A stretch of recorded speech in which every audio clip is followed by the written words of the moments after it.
7h-5, la question santé d'Europe 1. Thomas Soto.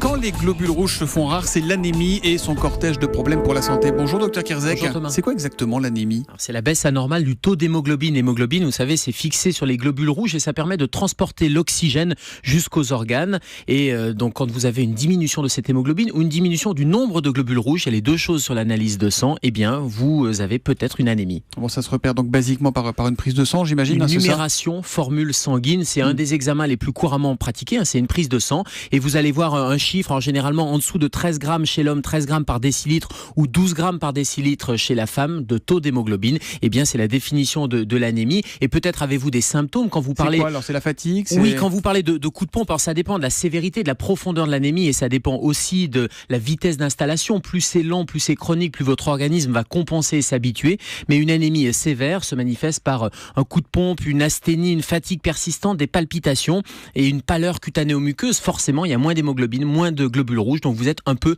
palichon et c'est un des signes de l'anémie. C'est pénible, mais est-ce que c'est grave ou est-ce que ça peut être grave l'anémie ? Alors c'est pénible parce qu'on l'a dit, il y a des étourdissements, des palpitations, c'est pas très agréable, mais ça peut être grave parce que le problème c'est le manque d'oxygène. Le manque d'oxygène qui ne va pas arriver jusqu'aux organes et si vous avez une maladie cardiaque, une maladie respiratoire, le risque c'est la décompensation de ces pathologies. Comment on règle le problème ? Ça passe par l'alimentation ? Il y a des médicaments ? C'est chimique ?